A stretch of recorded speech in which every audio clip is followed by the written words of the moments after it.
భక్తులందరికీ శరన్నవరాత్రి శుభాకాంక్షలు. సర్వమంగళ మాంగళ్యే శివే సర్వార్థ సాధకే శరణ్యేత్ర్యంబకే దేవి నారాయణ నమోస్తుతే. ఈరోజు ప్రపంచమంతా కూడా అమ్మవారిని కొలుచుకోవడానికి సంసిద్ధమై ఈరోజు నుంచి శరన్నవరాత్రుల విశేష పూజా కార్యక్రమాలు ప్రపంచవ్యాప్తంగా నడుస్తున్నాయి. మన దేశంలో మనకి బాగా పరిచయం ఉన్న విజయవాడ కనకదుర్గమ్మ దగ్గర చాలా ఆధ్యాత్మికంగా ఈ యొక్క పూజలు ఇవన్నీ కూడా నడుస్తున్నాయి. మనం ఈ సందర్భంలో ఒక 2 విషయాలు మాట్లాడుకుంటాం. ఇప్పుడు మనకి త్రిమూర్తులు అని వినే ఉంటాము. బ్రహ్మ, విష్ణు, మహేశ్వరుడు. వారి పక్కన వారి యొక్క భార్యలుగా సరస్వతీదేవి, అలాగే లక్ష్మీదేవి, పార్వతీదేవి, వీళ్ళ ముగ్గురిని మనం చూస్తూ ఉంటాం. అమ్మవారు ఎన్ని రూపాలలో ఉంటుందో, ఎన్ని రకాలుగా మన అనుగ్రహిస్తుందో అన్నది మనం చెప్పలేము.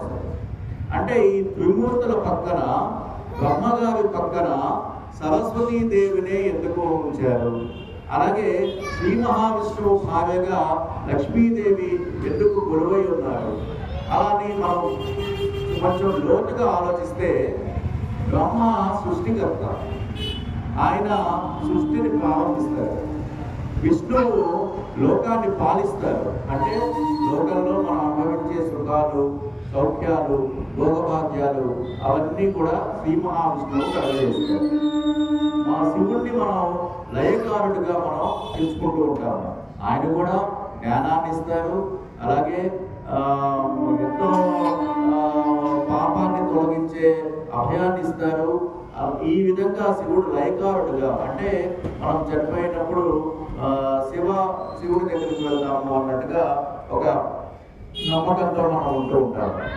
మనం తెలుసుకోవాల్సింది ఏంటంటే, బ్రహ్మదేవుడు మనల్ని పుట్టించినప్పుడు, అంటే మన బాల్య వ్యవస్థగా దాన్ని అనుకోవాలి.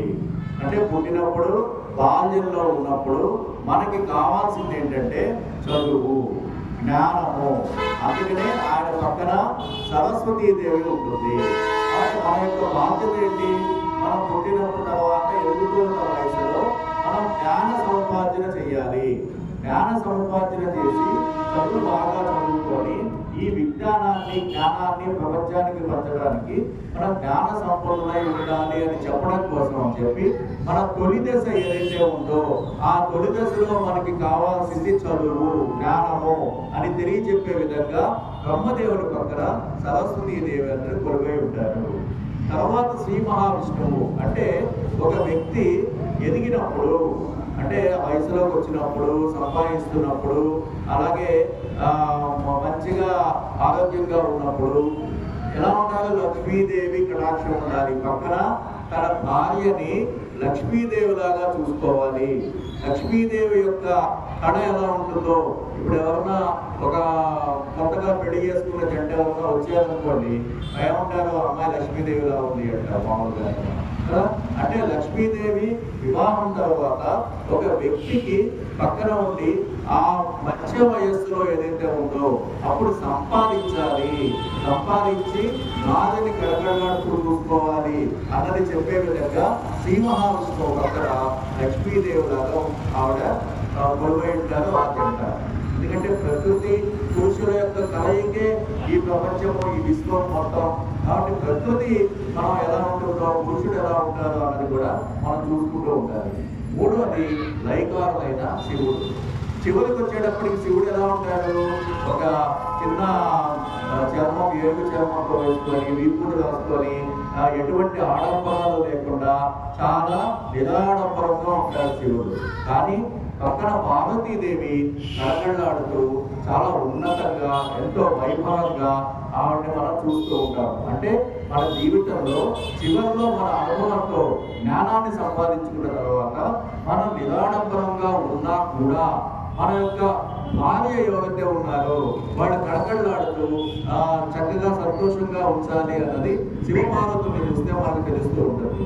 అంటే ఇక్కడ ఏంటంటే, అమ్మవారు ఎక్కడైతే ఎన్ని రూపాల్లో ఉన్నా కూడా ఆవిడ ఒక్కొక్క రూపంలో ఒక్కొక్క రకంగా మన మీద కరుణా కటాక్షాలు చూపిస్తూ ఉంటారు. మనం స్త్రీని రెండు రకాలుగా ఎక్కువ మన ప్రతి జీవితంలో చూస్తూ ఉంటాము. మొట్టమొదట తల్లిగా మనం చూస్తాము. సరస్వతీదేవి లాగా, ఒక తల్లిలాగా చదువు సంధ్యలు చెప్తూ తల్లిలాగా చూసుకుంటూ ఉంటాము. స్త్రీ మన ప్రతి మనిషి జీవితంలో రెండో స్త్రీ ఏంటంటే భార్య. భార్య ఎప్పుడు కూడా కడకడలాడుతూ ఉండాలి, ప్రకృతి పురుషులు కలిసి ఉండాలి అన్నట్టుగా మనం త్రిమూర్తుల్ని చూసినప్పుడు, సరస్వతీదేవి బ్రహ్మదేవుడిని చూసినప్పుడు, అలాగే శ్రీ మహావిష్ణువు లక్ష్మీదేవి చూసినప్పుడు, అలాగే శివుడు పార్వతీదేవిని చూసినప్పుడు మన యొక్క బాధ్యతలు దాంట్లో గుర్తొస్తాయి. మనం నిరాడంబరంగా ఉండాలి, అలాగే సంపాదించాల్సిన వయసులో సంపాదించాలి, అలా సంపాదించేది ధనం సంపాదించేటప్పుడు ధనం సంపాదించాలి, జ్ఞానం సంపాదించేటప్పుడు జ్ఞానం సంపాదించాలి అన్నట్టుగా మనం ఆ స్త్రీమూర్తిని మనం ఏ రకంగా కొలవాలి అన్న దాని మీద మన యొక్క అభివృద్ధి ఆధారపడి ఉంటుంది. ఇప్పుడు అమ్మవారు మనం ద్వాదశ జ్యోతిర్లింగాలు, అలాగే శక్తిపీఠాలు, ఇవన్నీ కూడా మనం అష్టాదశ శక్తిపీఠాలు, ఇవన్నీ కూడా మన దేశం మొత్తంలో మనం చూస్తూ ఉంటాము. ఎన్నో పూజలు జరుగుతూ ఉంటాయి, ఎంతో శక్తివంతమైన శక్తిపీఠాలు. వీటిని అన్నింటినీ కూడా మనం నిత్యం ఆరాధిస్తూ, నిత్యం పూజిస్తూ, నిత్యం స్మరించుకుంటూ ఉంటాము. ఒక్క శక్తిపీఠంలోనే ఎంతో బలం ఉన్నప్పుడు ఇన్ని శక్తిపీఠాలు, ఇంత శక్తి ఉన్న మన భారతదేశం ఎంత శక్తివంతమైనది, ఇవన్నీ కూడుకున్న దేశము ఎంత శక్తివంతమైనది. ఈ అమ్మవారులందరినీ మనం పూజిస్తున్న విధం ఏదైతే ఉందో అవన్నీ కూడా భారత మాతని పూజిస్తే ఒకేసారి లభించే అవకాశం ఉంటుంది. కాబట్టి మనం అమ్మవారికి పూజ చేస్తూ ఉన్నప్పుడు మనసులో ఇవన్నీ శక్తిపీఠాలు ఎక్కడెక్కడ ఉన్నాయి, ఇవన్నీ మన దేశంలో ఎక్కడెక్కడ కొలువు తీరుతున్నారో తెలుసుకున్నప్పుడు ఈ దేశం యొక్క శక్తి ఏదో తెలుస్తుంది, ఈ దేశం యొక్క పవర్ ఏంటో తెలుస్తుంది. కాబట్టి మనం అలాంటి దేశంలో పుట్టినందుకు మన పూర్వీకులు మనకన్నా శక్తివంతులు ఉన్నారు కాబట్టి మనం ఒక శక్తిని సంపాదించుకోగలిగాము.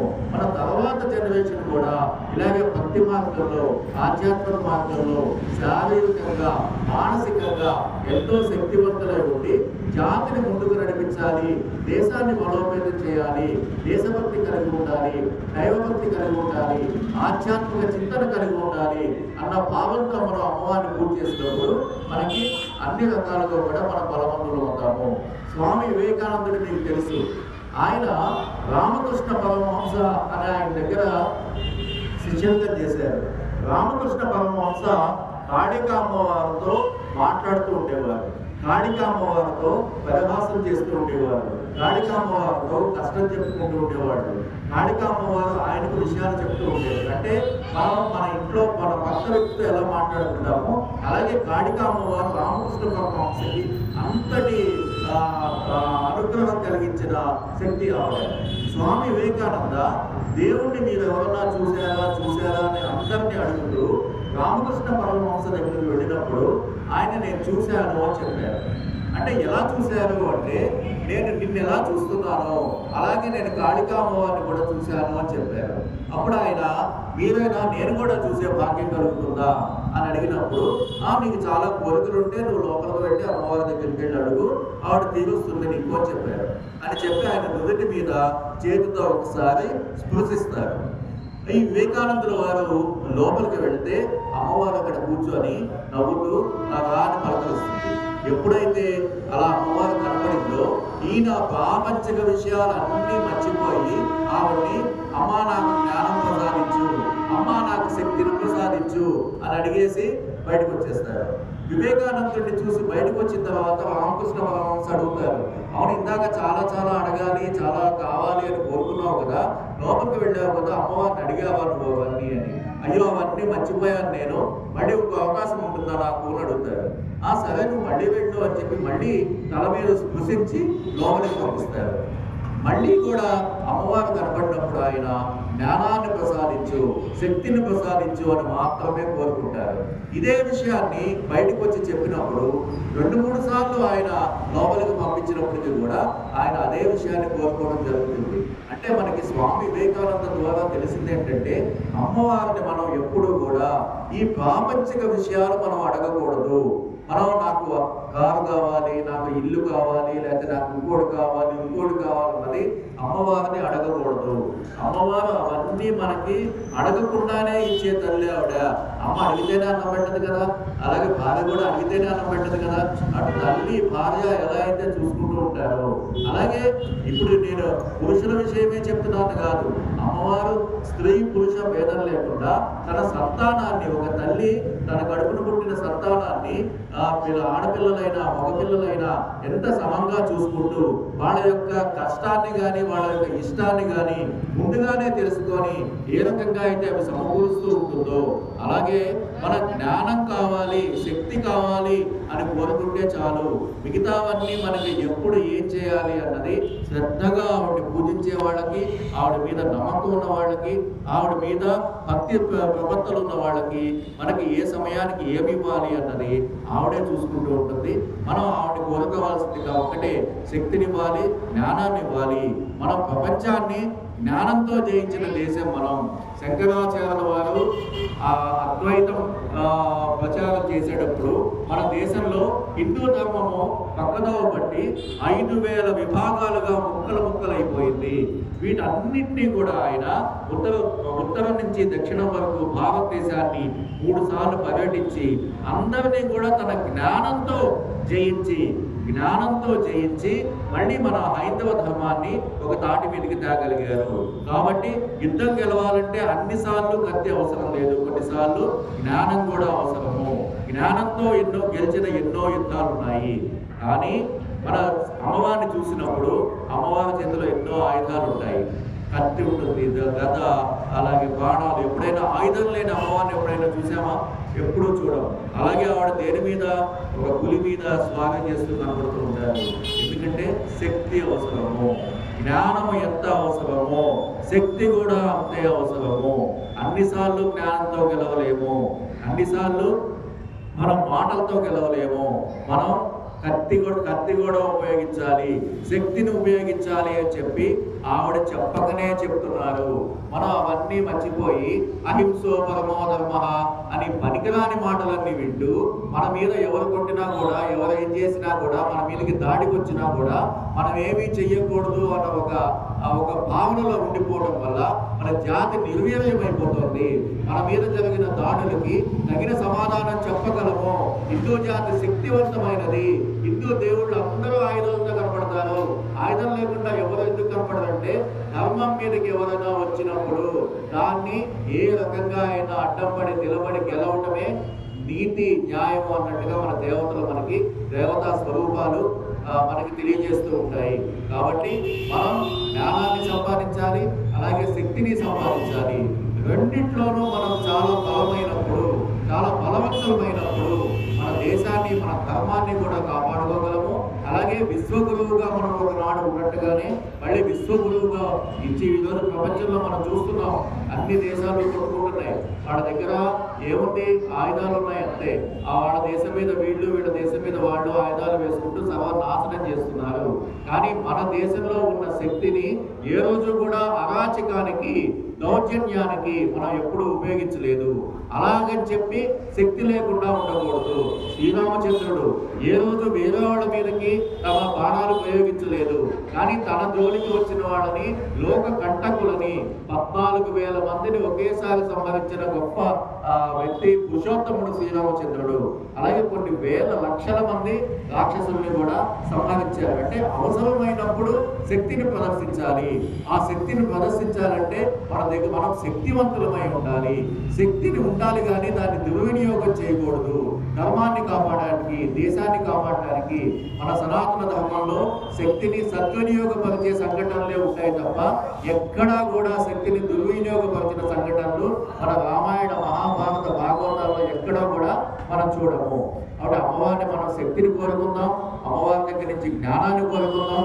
వాటిని సద్వినియోగపరుస్తూ మన ధర్మాన్ని, మన దేశాన్ని కూడా ఎంతో అభివృద్ధిలోకి తీసుకెళ్ళడానికి మనందరం ప్రయత్నం చేస్తాము. హిందూ సోదరులందరికీ కూడా మరొకసారి శరన్నవరాత్రి శుభాకాంక్షలు. జై శ్రీరామ్.